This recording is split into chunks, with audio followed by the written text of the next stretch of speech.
نام ڈاکٹر جمیل احمد ہے. میں آج کل additional I G P Hyderabad region ہوں. میری پہلی پوسٹنگ ڈگری میں ہوئی جو کہ میرپور خاص کا ایک سب ڈویژن ہے. اور پرانے دوستوں سے جن میں زیادہ تر ڈاکٹرز تھے، ڈاکٹر نعیم ایک ہیں وہاں کے، ان سے ملا.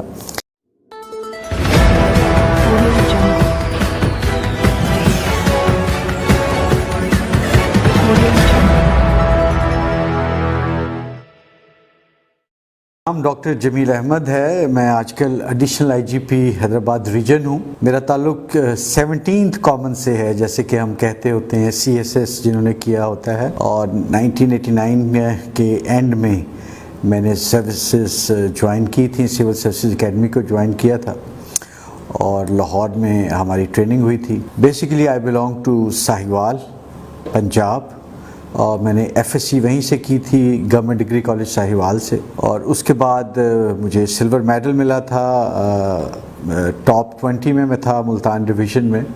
تو اپنے رزلٹ کی بنیاد پر مجھے کنگ ایڈورڈ میڈیکل کالج، جو اب یونیورسٹی ہے تب کالج ہوتا تھا، اس میں ایڈمیشن مل گیا تھا اور میں نے وہاں سے گریجویشن کی.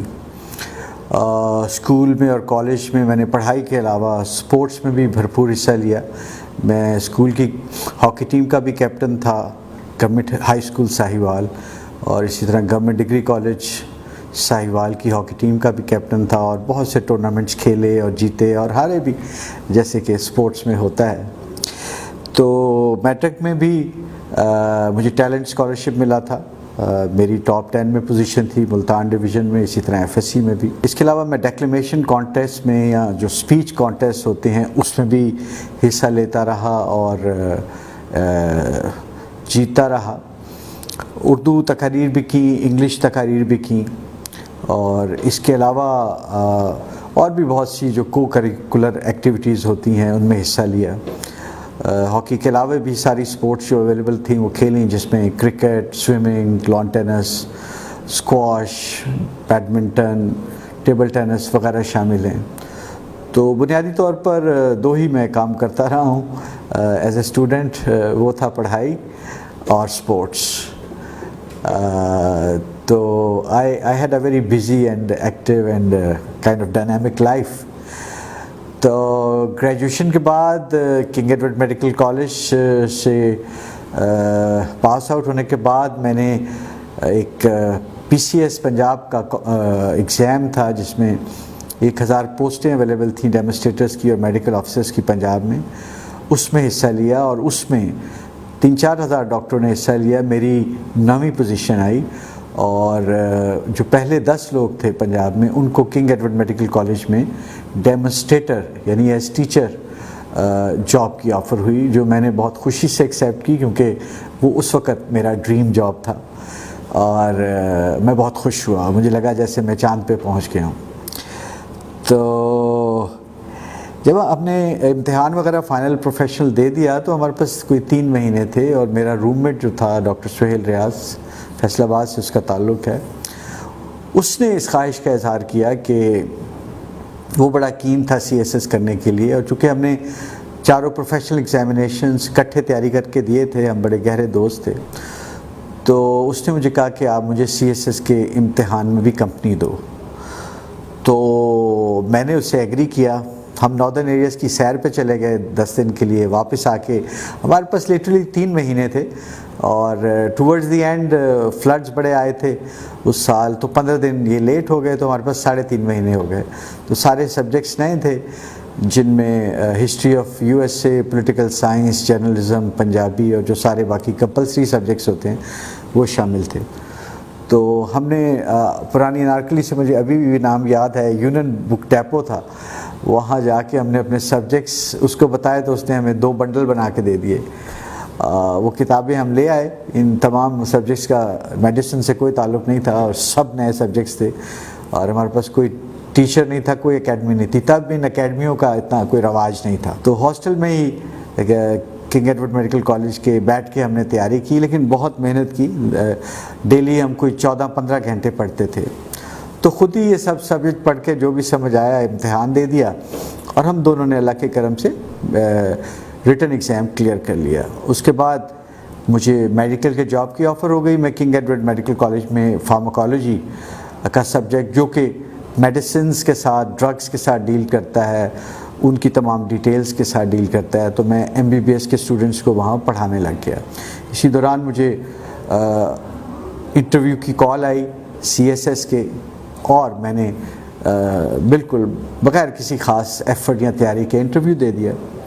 یہ مجھے بعد میں پتہ چلا کہ انٹرویو میں نے بہت اچھا پرفارم کیا اور میری پاکستان میں 4تھی پوزیشن آئی تھی، جس کی وجہ سے ریٹن میں جو میرے نسبتاً نمبر کم تھے، بیکاز میرے پاس تھے ہی 3.5 مہینے تیاری کے لیے، اور سب سبجیکٹ بالکل نئے تھے، زندگی میں کبھی پڑھے نہیں تھے، تو اس کی کمی پوری ہو گئی، اور مجھے میری پسند کا سروس گروپ 12 گروپس میں سے پولیس مل گیا، جو کہ سندھ میں اور پنجاب میں بہت پاپولر ہے جو کینڈیڈیٹس ہوتے ہیں CSS کے۔ پھر مجھے سول سروسز اکیڈمی سے لیٹر آ گیا کہ 18 نومبر سے شروع ہو رہی ہے ٹریننگ، تو آپ جوائن کر لیں۔ تب میں سیریس ہوا اس کے بارے میں، اور میں نے اپنے پروفیسر صاحب سے پوچھا، چیمہ صاحب ان کا نام تھا، کہ مجھے کیا کرنا چاہیے۔ انہوں نے کہا کہ فی زمانہ یہ بہتر ہے آپ جوائن کر لیں، اور اگر آپ کو اچھا نہ لگے تو آپ 1 سال کے اندر واپس آ سکتے ہیں۔ آپ کا لین جیسے کہ ٹیکنیکلی کہتے ہیں 1 سال تک رہے گا، اگر آپ اس سے پہلے آ جائیں گے تو ہم آپ کو دوبارہ رکھ لیں گے، ورنہ پھر آپ وہیں پہ رہیے گا۔ مجھے اس جواب کی توقع نہیں تھی فرینکلی۔ میں نے پھر اپنے پرنسپل سے بھی یہی سوال کیا، ان کا بھی مور اور لیس یہی جواب تھا، تو پھر میرے پاس کوئی آپشن نہیں تھا۔ میں مطمئن ہو گیا اور میں نے سول سروسز اکیڈمی لاہور میں جوائن کر لی۔ وہاں پہ پھر پورے پاکستان سے آفیسرز تھے، زیادہ تر سویلینز تھے، کچھ فوجی تھے۔ پھر ٹریننگ کا اپنا مزہ تھا، رمضان میں ہم نائٹ کرکٹ کھیلتے تھے، پھر پاکستان کے ٹورز، سارے پاکستان کے VIP سے ملاقاتیں، پھر مزہ آنے لگ گیا، انجوائے کرنے لگ گئے، اور میں نے دیکھا کہ لوگ بھی اب پہلے سے کہیں زیادہ عزت کرنے لگے ہیں۔ ایز اے ڈاکٹر اتنی عزت شاید وہ نہیں کرتے تھے جتنا as an under training ASP کی جانے لگی۔ تو مجھے یاد ہے جب میں نے اپنی جاب کی فائل بند کرانے میں گیا as an under training ASP، تو وہی ہیلتھ ڈپارٹمنٹ جہاں جانے کے لیے بڑی محنت کرنی پڑتی تھی، پاس لینا پڑتا تھا، ویٹ کرنا پڑتا تھا، کلرک بادشاہ بھی نہیں ملتے ہوتے تھے، تو اس دن سب کچھ پلک جھپکتے میں ہو گیا، اور انہوں نے مجھے میری فائل بھی پکڑنے نہیں دی کہ صاحب آپ کیوں فائل ہولڈ کریں گے۔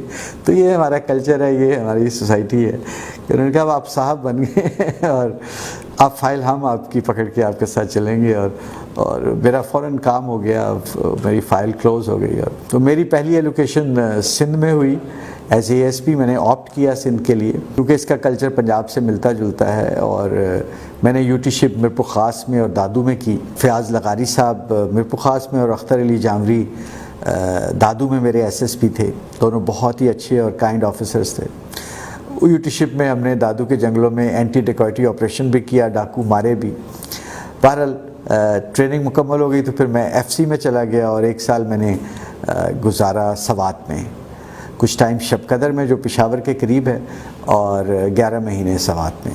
تب سوات بالکل پرامن تھا، اور ہم خوب گھومتے پھرتے تھے اور پہاڑوں پہ چڑھ جاتے تھے، اور 13 ہزار فٹ پہ ہم نے لیکس دیکھی، اور جن کے کوئی نام نہیں، جن پہاڑوں کے بھی کوئی نام نہیں، جہاں کوئی جاتا نہیں، صرف ہم چونکہ وہاں نوکری کر رہے تھے اور ہماری وہاں ڈیوٹی ہوتی تھی تو ہم چلے جاتے تھے۔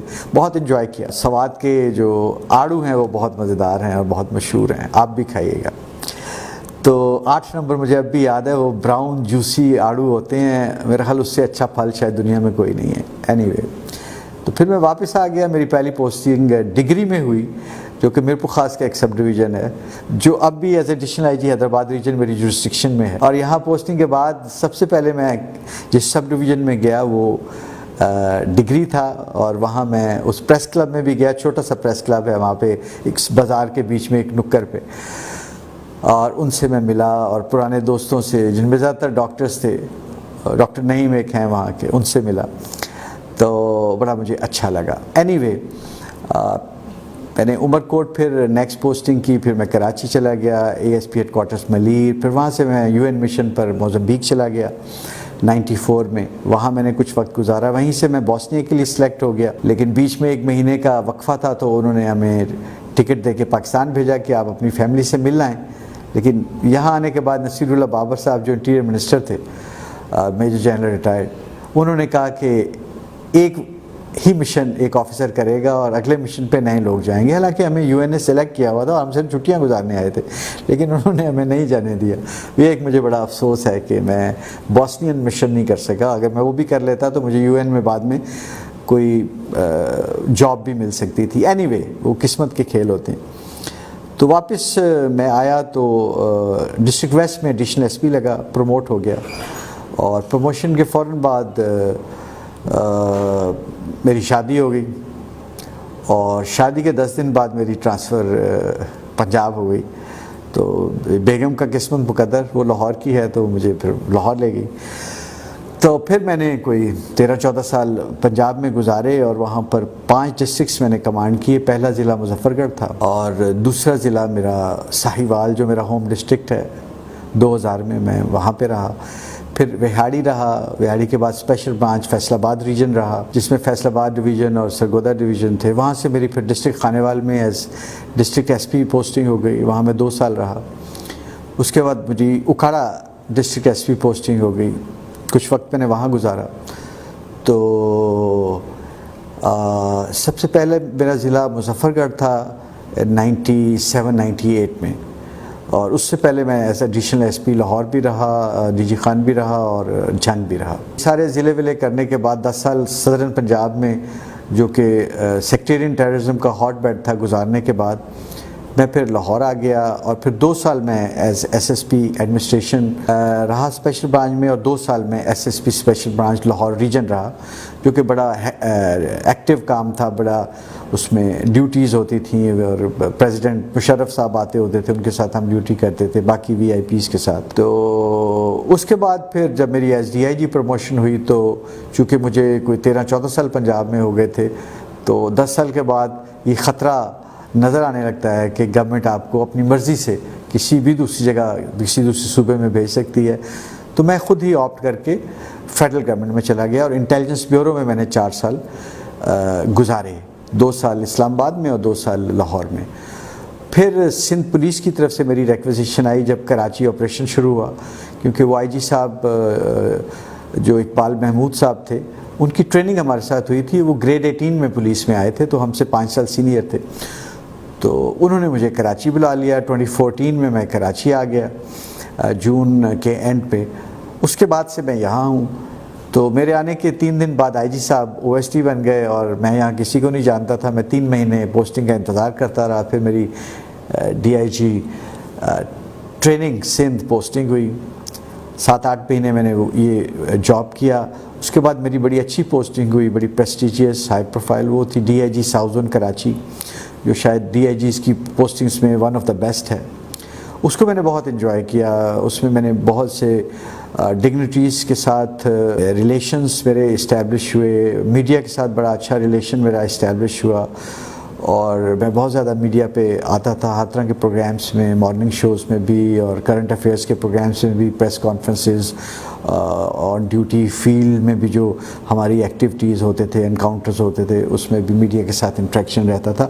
میڈیا نے مجھے بڑا سپورٹ کیا، بہت مجھے پروجیکٹ کیا، اور میں نے بھی کوشش کی کہ پولیس کا جتنا سافٹ امیج میں میڈیا پہ اجاگر کر سکتا ہوں وہ میں کروں. تو اس کے بعد پھر میں ڈی آئی جی سی آئی اے کراچی بھی رہا. پھر میں D I G technical and transport رہا. پھر میری promotion as additional I G ہو گئی، اور کچھ دن additional I G traffic Sindh رہا. پھر وہ پوسٹ کنورٹ ہو گئی additional I G Sukkur region میں. تو میری پوسٹنگ سکھر میں ہو گئی، اور میں لاڑکانہ ڈویژن اور سکھر ڈویژن کی پولیس کو سپروائز کرتا رہا. 1 سال سے زیادہ میں وہاں رہا. پھر وہاں سے پچھلے سال مارچ میں میری posting additional I G C T D ہو گئی سندھ. پھر میں کورونا کا جو لاک ڈاؤن کا پیریڈ ہے اس میں رہا کراچی میں. وہ بڑے عجیب دن تھے، کوئی کسی کو ملتا نہیں تھا، کوئی کسی کے پاس آتا جاتا نہیں تھا. بہرحال ہم اپنا کام کرتے رہے، اور پھر اگست جو لاسٹ تھا اس کے اینڈ پہ میری پوسٹنگ یہاں پر ہو گئی. یہ پوزیشن ویکنٹ ہو گئی تھی تھیبو صاحب کی ریٹائرمنٹ کے بعد، تو مجھے یہاں بھیجا گیا. تو 28 اگست سے اب تک میں یہاں پہ ہوں، اور یہ بڑی اچھی پوسٹنگ ہے، یہ بڑا اچھا علاقہ ہے۔ سکھر کی جو پوسٹنگ تھی وہ ٹف تھی، وہاں پر جنگلوں میں ڈیکوائٹ سے بھی لڑنا پڑتا تھا، ٹیررسٹ سے بھی لڑنا پڑتا تھا، وہاں پر ٹرائبل فیوڈز بھی ہوتے تھے، وہاں پہ بہت سارے خواتین کے بڑے سینسیشنل کرائم ہوتے تھے، جس میں کاروکاری، ونی، وٹا سٹا سے ہونے والے ایشوز، اور harassment of women and abuse of children بہت کامن تھا۔ تو ان تمام فرنٹس پہ ہم نے بڑی لڑائی کی۔ میں نے وہاں بھی تمام اضلاع میں women and children protection cells قائم کیے اور ان کا انچارج خواتین پولیس آفیسرز کو لگایا، جنہوں نے بڑا اچھا کام کیا اور پولیس کے امیج کو بہت امپروو کیا۔ پھر یہاں آ کے بھی میں نے جن اضلاع میں women and children protection cells نہیں تھے وہ میں نے اسٹیبلش کیے، وہ بھی اب بہت اچھا کام کر رہے ہیں، پولیس کا امیج بہت بہتر کر رہے ہیں۔ میں نے women and children police stations کو بھی ایکٹیو کیا ہے۔ اب میں وہاں پہ چلڈرن کارنر بھی بنانے جا رہا ہوں کہ عورتوں کے ساتھ جو بچے آئیں گے ان کے لیے ایک کھیل کا ماحول ہو، ایک تفریح کا ماحول ہو اور وہ ذہنی سکون حاصل کر سکیں۔ تو سول سوسائٹی کے ساتھ میرا بڑا اچھا تعلق ہے، جتنی بھی آرگنائزیشنز ہیں ان سے میری ملاقات ہوتی رہتی ہے۔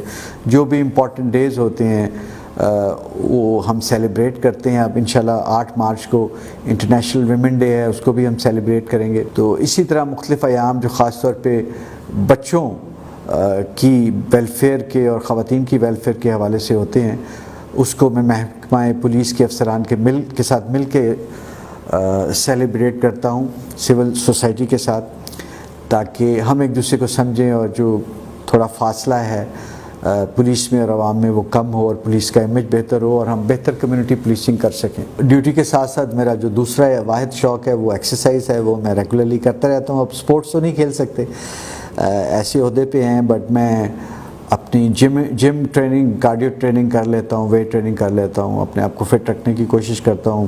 بعض اوقات حیدرآباد کلب میں جا کے واک اینڈ جاگ بھی کر لیتا ہوں۔ تو اللہ تعالیٰ کے کرم سے زندگی بڑی اچھی گزر رہی ہے۔ اس جاب کی وجہ سے مجھے پوری دنیا دیکھنے کا اتفاق ہوا ہے اور 5 بر اعظم میں نے وزٹ کیے ہیں، اور بہت دور دور تک، جیسے ارجنٹینا ہے یا آسٹریلیا ہے یا امریکہ ہے، کینیڈا ہے، پھر یہ نزدیک والا یورپ سارا دیکھا ہے، یو کے دیکھا ہے، مڈل ایسٹ دیکھا ہے، چائنا دیکھا ہے۔ چند ایک ملک رہ گئے ہیں، اللہ تعالیٰ ہوپ فلی ان کا بھی چانس دے گا، اس میں رشیا اور جاپان ہے جہاں میں جانا چاہتا ہوں۔ I am proud of my service, I am proud of my job, I am proud of my uniform, اور میری کوشش ہوتی ہے کہ میں ڈیلی کچھ ایسے لوگوں کی مدد کر دوں جن کے پاس نہ کسی کا کارڈ ہوتا ہے، نہ جو کسی سے مجھے فون کرا سکتے ہیں، جن کے پاس کوئی سفارش نہیں ہوتی، بس میرے پاس آتے ہیں۔ تو میں کوشش کرتا ہوں میں ان کو عزت دوں، کرسی پہ بٹھاؤں، ان کی بات سنوں اور ایسی ڈائریکشنز دوں کہ ان کے مسئلے حل ہو جائیں۔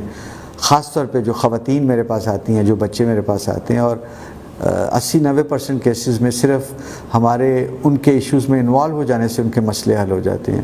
اور وہ لوگ جو ان کے لیے ایک آسیب بنے ہوتے ہیں، ایک شیطان بنے ہوتے ہیں، ایک جن بنے ہوتے ہیں، ہمارے صرف بلانے سے سیدھے ہو جاتے ہیں 80-90% کیسز میں۔ تو اسی سے بہت سی خواتین کو، بچوں کو ریلیف مل جاتا ہے۔ تو یہ میں ڈیلی کرتا ہوں، اور آئی بلیو کہ وہ میرے لیے دعا کرتے ہوں گے، اور ان کی دعاؤں سے جو بلائیں مجھ پہ نازل ہو سکتی ہیں وہ دور رہتی ہیں۔ ہمارا جاب ذرا مشکل ہوتا ہے، ہم نے دہشت گردوں سے بھی نمٹنا ہوتا ہے، ہم نے ہائی پروفائل کرمنل سے بھی نمٹنا ہوتا ہے، اور وہ بعض اوقات پرسنل دشمن بھی بن جاتے ہیں۔ تو یہ پھر ان غریب لوگوں کی دعائیں ہیں جو وہ بہت جینرسلی دیتے ہیں، جن کی وجہ سے اللہ تعالیٰ کی رحمت کا سایہ ہم پہ رہتا ہے، اور اگر ہمیں کبھی ہم پر کوئی حملہ بھی کرتا ہے تو اللہ تعالیٰ ہمیں محفوظ رکھتا ہے۔ تو دیٹ واز اباؤٹ می۔ ہم پاکستانی ہیں، I am a very proud Pakistani, I love my country and I love my nation, اور کچھ لوگ شاید سمجھتے ہیں کہ پاکستان نے اتنی ترقی نہیں کی جتنی 73 سال میں کرنی چاہیے تھی، یا جتنی دوسرے ملکوں نے جو ہمارے ساتھ آزاد ہوئے تھے یا آگے پیچھے آزاد ہوئے تھے، جیسے چائنا ہے، ساؤتھ کوریا ہے، ملیشیا ہے، انہوں نے کی ہے۔ بات درست ہے، بٹ اسٹل میں یہ پرسنلی سمجھتا ہوں، پوری دنیا میں نے پاکستانیوں کو کام کرتے دیکھا ہے کہ ٹیلنٹ میں یہ کسی سے کم نہیں۔ ہمارے ہاں بس تھوڑا ایجوکیشن کمزور ہے، ہیلتھ کمزور ہے ڈپارٹمنٹ۔ ہمیں ایجوکیشن پہ اور ہیلتھ پہ خاطر خواہ فنڈز سپینڈ کرنے ہوں گے، ان کو بہتر کرنا ہوگا۔ تو پاکستانیوں کے اندر آئی کیو کی اور ٹیلنٹ کی کوئی کمی نہیں ہے. پاکستان کی یوتھ جو ہے بہت انٹیلیجنٹ ہے اور بہت ترقی کر سکتی ہے اگر وہ شارٹ کٹس استعمال کرنا بند کر دیں. یہ ٹینڈنسی انفارچونیٹلی ہمارا سسٹم ایسا ہے, سفارش کا نظام ہے, انفیئر مینز یوز کرنے کا نظام ہے. اگر ہماری یوتھ انفیئر مینز کو استعمال کرنا بند کر دے, شارٹ کٹس کو استعمال کرنا بند کر دے, تو اس جیسی نوجوان نسل کوئی نہیں ہے. ہمارے پاس 66% لوگ پاکستان میں 30 سال سے کم ہیں, ان میں سے آدھے جو ہیں وہ 15 سے 30 سال کے درمیان ہیں. یہ ہمارا یوتھ پلج ہے, یہ وہ لوگ ہیں جو اس ملک کی تقدیر کو تبدیل کر سکتے ہیں. بٹ اس کے لیے ہماری نوجوان نسل کو اپنی پڑھائی پہ فوکس کرنا ہوگا, سیریسلی پڑھنا ہوگا, جس طرح میں نے میڈیکل میں پڑھا یا جس طرح میں نے CSS کرنے کے لیے پڑھا, یا میری طرح کے اور لوگ جنہوں نے اچیومنٹس اپنی اکیڈیمک لائف میں حاصل کیے انہوں نے کیا, اور آپ کے ارد گرد سوسائٹی میں ایسی بہت سی مثالیں ہوں گی. تو پڑھائی پہ بڑی توجہ دیں, اور جتنا وقت پڑھائی پہ آپ صرف کر سکتے ہیں صرف کریں, اور جب پڑھ رہے ہوں تو صرف پڑھیں اور کوئی آپ کے ذہن میں خیال نہیں آنا چاہیے. اور اس کے ساتھ ساتھ اپنی فزیکل فٹنس کا بھی خیال رکھیں, بیکاز دے سے a sound mind is always in a sound body. تو آپ کو فزیکلی بھی فٹ ہونا ہے, اس کے لیے آپ جو سپورٹس آپ کو پسند ہے, جو ایکٹیو فزیکل سپورٹ ہو وہ آپ کریں. اگر کوئی کھیل کا آپ کے پاس کھیلنے کا موقع نہیں ہے تو کوئی واک اینڈ جاگ ہی کر لیا کریں, کوئی سائیکلنگ ہی کر لیا کریں. Do something physical and stay fit. تو اس کے ساتھ ساتھ جو کو کریکولر ایکٹیویٹیز ہیں اس میں نے دیکھا ہے کہ ڈیبیٹس میں حصہ لینا بڑا پریکٹیکل لائف میں ممد و معاون ہے. ڈیکلیمیشن کانٹیسٹ میں حصہ لیں, اسٹیج شوز میں حصہ لیں, اس سے بڑا بندے میں کانفیڈنس آتا ہے, اسٹیج فرائٹ ختم ہوتا ہے. تو باقی لوگوں کی خدمت کریں, سول سوسائٹی آرگنائزیشنز کا حصہ بنیں, غریب کمزور لوگوں کی مدد کریں, جو مارجنلائز سیکشنز آف سوسائٹی ہیں, ویک سیگمنٹس آف سوسائٹی ہیں, جس میں خواتین ہیں, بچے ہیں, مائنورٹیز ہیں, ٹرانسجینڈرز ہیں, ان کی مدد کریں, ان کا خیال کریں. پازیٹیو ایکٹیویٹیز پہ اپنا کام اپنا ٹائم سپینڈ کریں. اور اس کے ساتھ ساتھ یہ کمپیوٹر کی ایج ہے, انفارمیشن ٹیکنالوجی کی ایج ہے, کمپیوٹر کو استعمال کرنا سیکھیں, اسمارٹ فون کو مکمل طور پر پازیٹیولی استعمال کرنا سیکھیں. یہ بہت یوزفل ہے, لیکن اس میں جو الٹی سیدھی چیزیں ہیں اس پہ ٹائم نہ ضائع کریں. اسمارٹ فون اگر آپ کے پاس ہے تو اس سے آپ علم حاصل کریں, نالج حاصل کریں. اس میں الٹی سیدھے ویڈیو کلپس دیکھنے, تصویریں دیکھنے یا وہ مزاحیہ قسم کی باتیں پڑھنے پہ زیادہ نہ ٹائم ضائع کریں. اس سے گوگل آپ یوز کریں, اس سے آپ اچھی انفارمیشن والی ویب سائٹس وزٹ کریں, نالج لیں, PDF فارم میں بکس ڈاؤن لوڈ کریں, ان کو پڑھیں جو آپ کے کام کی ہیں. تو اگر ہماری نوجوان نسل اپنی پڑھائی پر بھرپور توجہ دے, اپنی فزیکل فٹنس پہ بھرپور توجہ دے, تو اس سے زیادہ ٹیلنٹڈ قوم کوئی نہیں ہے. آئی ایم شیور کہ اگر ہماری یوتھ ان چیزوں کا خیال رکھے گی, محنت کرے گی, تو پاکستان کا مستقبل بہت روشن ہے. نہ صرف پاکستان کا, پاکستانی قوم کا, بلکہ ہماری نوجوان نسل کا بھی, جو ہمارا اصل سرمایہ ہے اس وقت. تو میں ان سے یہ ریکویسٹ کروں گا اپنی نوجوان نسل سے کہ please be serious about your life, have fun in life, enjoy yourself, but do focus on your studies, do take care of your health, avoid using shortcuts, avoid using unfair means, because it's only the hard work which pays. Internationally level پہ آپ کو intellectually اکوپ ہونا پڑے گا, اور اس کے لیے آپ کو ہارڈ ورک کرنا پڑے گا. بیسٹ آف لک. پاکستان زندہ باد. سندھ پولیس زندہ باد.